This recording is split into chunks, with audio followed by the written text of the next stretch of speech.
De mijnen zijn onlosmakelijk verbonden met Limburg. Maar dat geldt ook zeker voor de edele wielersport. In 1966 is Limburg voor het eerst decor voor de Amstel Gold Race. Sindsdien heeft menig renner zijn benen stuk gefietst op de Kouberg. Zo niet Gerry Kneteman in 1974.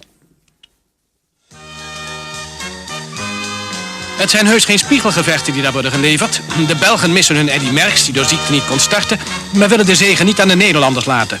De Fransen bijten ook fel van zich af. Maar bijt er nou niemand in een voedselpakketje? Heren, nog 3 zakjes. Geen aandacht ook voor de bloeiende bomen. Er heeft zich een kopgroep losgemaakt. De Belg David en de Nederlanders Kuiper en Kneteman. Men verwacht dat ze weer zullen terugvallen, maar hun voorsprong groeit aan tot 2 minuten. Onder hen is Gerry Kneteman, als amateur al een formidabele renner, nu in zijn eerste profjaar. De rest van de Nederlandse ploeg houdt hem de achtervolgingsgroep van het lijf.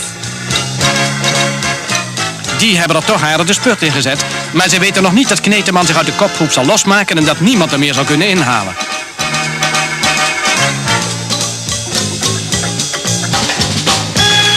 Heel alleen jaagt Kneteman op de finish in Meersen aan. Als tweede en derde zullen de Belgen Plankaert en Godefroot binnenkomen, maar dat zal pas over 3 minuten en 21 seconden zijn. Kneteman wint, mede dankzij het onbaatzuchtige werk van zijn ploeggenoten, in de prachtige tijd van 6 uur, 6 minuten en 30 seconden.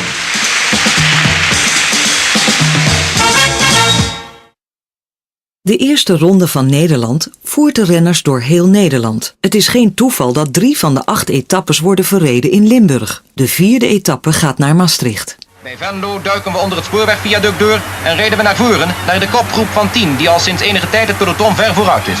Het zijn bijna alle Nederlanders die de moed hadden er tussenuit te trekken. Bakker, Van Beek, Schellingerhout, Hopstaken, Motkees, Storm, Valentijn. De moed hadden, inderdaad. Want zij naderen nu het Limburgse heuvelland, waar ze alleen de strijd tegen de bergen moeten aanbinden.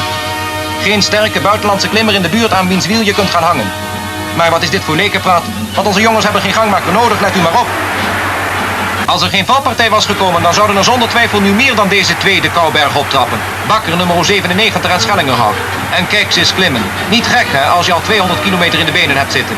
Het gaat tussen die 2 nu. In razende vaart zuizen ze de berg af naar Maastricht, waar alweer de sprint zal beslissen.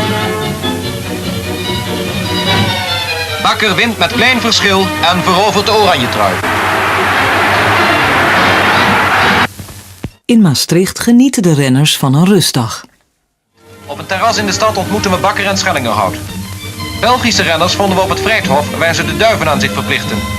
Van der Meerschout, de winnaar van de eerste etappe, was erbij. En Roger van de 3e etappe. Wim de Ruiter bekeek met zijn vrouw de foto's van de wedstrijd. De Zwitsers troffen we toen ze de fietsen inspecteerden. Dat moet nu eenmaal ook gebeuren en op zo'n rustdag kun je je daarvoor even de tijd gunnen.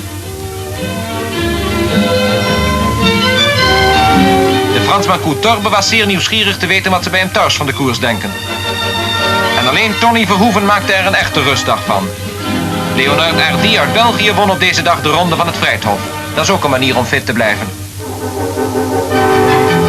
De eerstvolgende etappe van Maastricht naar Geleen lijkt op papier een peulenschilletje met zijn 90 kilometer. Maar de werkelijkheid is anders. 9 bergen, variërend van 50 tot 320 meter, moeten genomen worden. De winnaar van de eerste ronde van Nederland is de Luxemburger Goldschmied.